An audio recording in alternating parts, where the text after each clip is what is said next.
Welcome to the Den, the Dark Entertainment Network. I'm the Gothic Rose, and this is the dark tale of the day. Hello, dear fiends of the Den. I am the Gothic Rose, and as you know, here at the Dark Entertainment Network, this is a channel where the news meets conspiracy theories. It makes babies in my brain, and it comes out my mouth. If you like this type of content, be sure to like, subscribe, and hit that bell. Welcome back, dear fiends of the Den. We are continuing the haunted history of Hollywood, and we've been talking the star system created by the studio system to keep Hollywood working like a well-oiled machine throughout the golden age. And what this created also, besides icons, was relationships. So today we're going to talk PR relationships and lavender marriages. And there's so much speculation right now just to jump into modern times about Hugh Jackman with his wife coming out making her statements.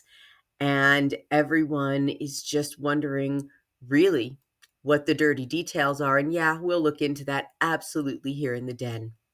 But let's talk when all of these lavender marriages began. And like I said, Hollywood placed image over talent. I think they still do in some cases. So let's think about the icons created by the star system, which was a key part of the studio system, turning actors into carefully crafted personas. So the studios controlled their public images and arranged relationships, including lavender marriages, and enforced these morality clauses. So, why the star system worked was it created icons like Clark Gable, Greta Garbo, Cary Grant, and we can go on. And it had the marketing power behind it because fans flocked to the theaters to see their favorite actors. And this also helped with career stability because their long term contracts ensured steady work. Now, these 7-year contracts were very coveted, even though Olivia de Havilland had to fight in 1943 to have it be 7 calendar years and not include any suspensions. They needed a little more control. Of course, these actors, they needed to pay their bills, but it did help with career stability. But it failed in some ways because of loss of personal freedom. So the stars had little control over their careers or personal lives. Many of them had fabricated identities, their names and personas changed. And of course, I just mentioned Olivia de Havilland's lawsuit dismantling the system. And then, of course, audience changed in their tastes, right? Yes, that's what I want to say. Change in audience taste. Sorry, my dyslexia threw in there for a second. So by the 1960s, audience wanted more realism, leading to the rise of independent films, but these created legacies all over Hollywood. I mean, you can think of the legacies that followed the studio system and the star system and the legacies of these independent contractors and directors, producers, actors, all of it. There's legends everywhere for different reasons. The Walk of Fame, the price of fame, right?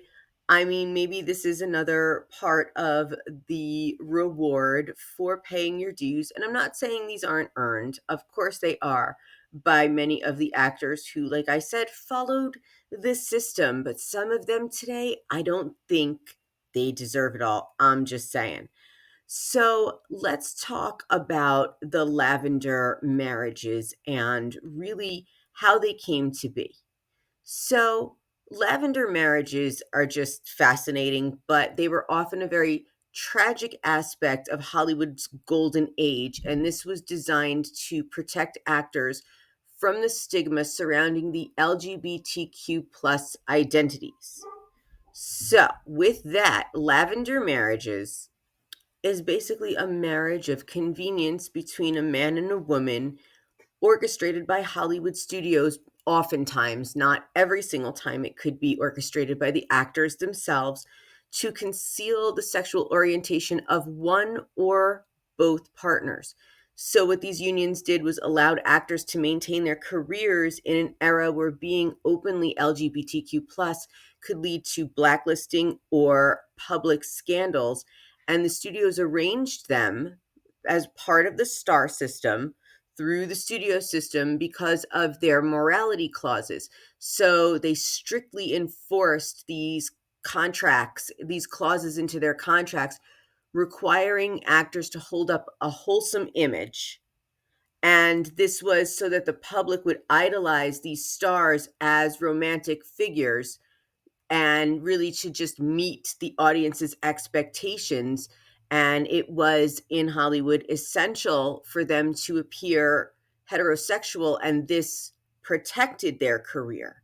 So marriage was seen as a safeguard, and then they started having children. So the Nepo babies started to come into it. It's just such a very interesting way that they chose these people because they were chosen by image over talent. And I believe that they chose a lot of members of the LGBT community because they were easy to control because they wanted to hide their secrets. So some of these well-known Lavender marriages were Rudolph Valentino and Jean Acker, and this marriage only lasted a few years. And it says that Acker locked Valentino out of their hotel room on their wedding night. And Rock Hudson and Phyllis Gates. So Hudson's agent arranged his marriage to Gates in 1955 to prevent rumors about his sexuality. And Danny Kaye and Sylvia Fine. Kaye was rumored to have same-sex relationships and married Fine and remained with her until his death. And there are so many others than that currently. And like I said, I think we're going to find some things out about Hugh Jackman through his now ex-wife. I wonder what's up with Deadpool and Wolverine. Seriously, TikTok removed that video about my little joke. They were very upset. So far, we know that Hollywood was built on actors wanting creative freedom, gangsters, and illusion, and lavender marriages.